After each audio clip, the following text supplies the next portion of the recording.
I've got the counter challenge code from the original challenge open in my index.html.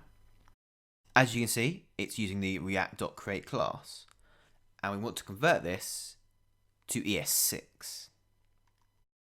I'm going to start with the class itself. You can see the create class here, and we want to convert this to ES6. The simplest way to do this is to write a new class. So class counter, which of course extends the React.component, and we pass an object to that. So it's fairly similar. In fact, what we can do is we can actually delete the React.create class, the equals, and the variable, and we can replace it with class counter extends. And I'll keep the name, so I'll call it counter challenge. Now, React.create class is a function, whereas an ES6 class is not. It's just an object. So we actually need to remove the final bracket at the end of the class. In ES6, we don't have a getInitialState method, nor do we have getDefaultProps. Let's go ahead and change those to ES6. As we know, with ES6, if we want to have state, we need to have a constructor, like so.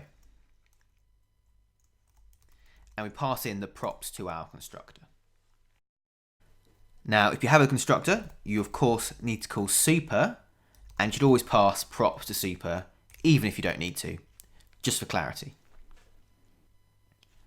Our getInitialState method simply returns a count of 0. With ES6, to set the initial state on a component, we simply set it in the constructor. So this dot state equals an object of count and 0. That's our getInitialState replaced. Our default props simply returns the object of the properties we want to have as default. As you know, you cannot define getDefaultProps within an ES6 class. You have to define it outside of the class on the class itself. Let's go ahead and do that. So it'll be counter challenge dot default props. Don't forget lowercase d, uppercase p. And then we simply assign an object to default props on the counter challenge. Our default props are value 1, 2, 3, and text. We can go ahead and copy these, as is exactly the same in our default props for ES6. So we can go ahead and delete our default props from the ES6 component. You'll also notice we have the increment count method and the alert method. I'm going to go ahead and get rid of the alert method completely because it's not really much use for this example. Our increment count method uses the create class way of defining a method with the semicolon and the function. We of course don't need these in ES6, so we can go ahead and remove them. We also don't need the comma, so we can go ahead and remove that. That's our increment count method converted to ES6.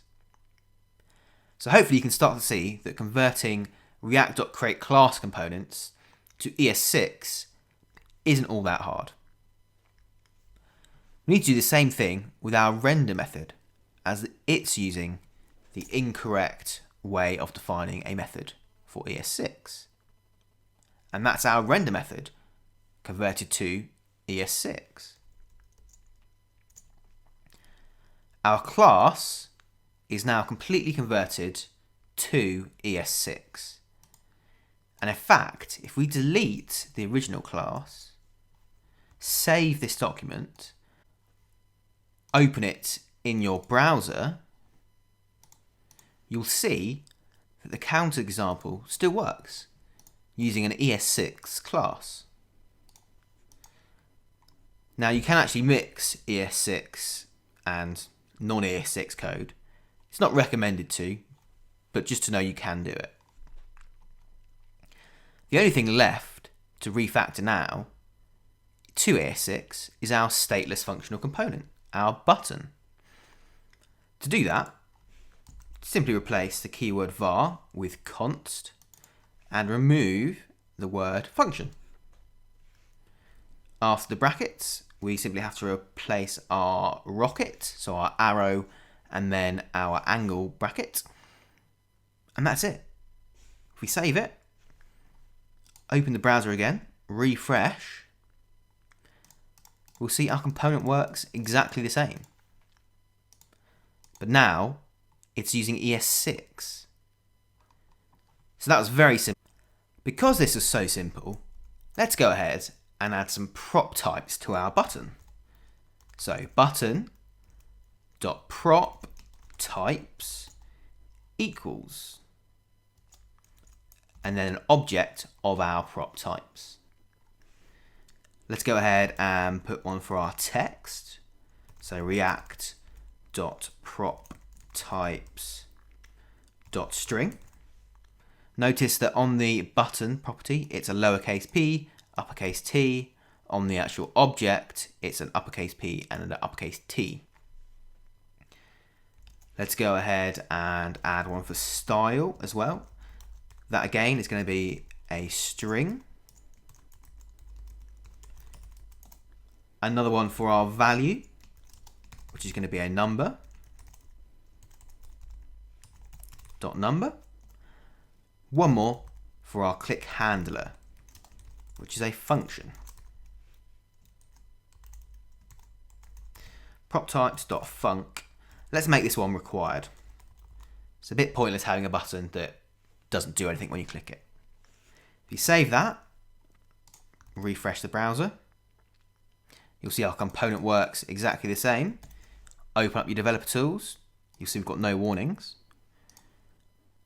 So let's go ahead and change our click handler to a number, which should fail, and we should see we get a warning,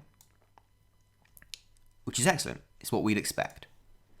Go ahead and undo that and revert it to the function. There is one final thing that I want to change in this component. As you can see, at the moment the component works and it's all valid, but I think we can do a bit better on the best practice. At the moment, our component uses the click handler and it binds it on the call, and it passes in the component on the keyword this and then a value.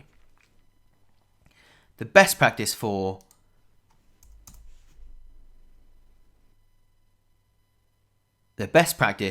binding the keyword this in ES6 is to do it in the constructor.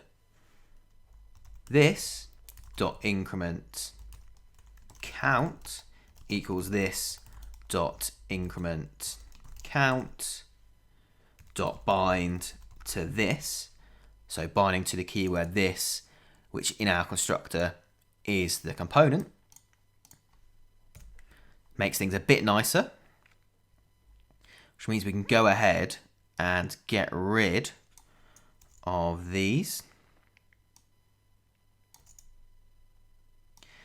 But it also means we're no longer passing in the value on the call.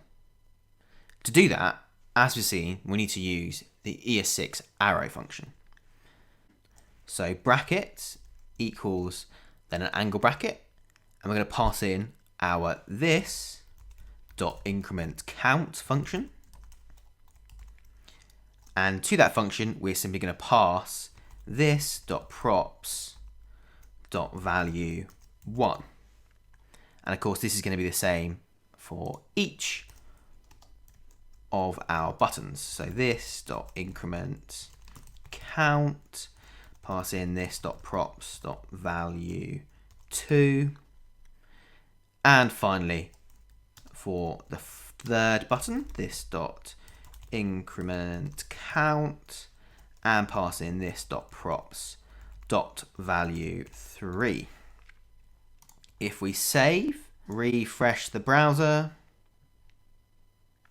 we'll see that our component still works exactly the same.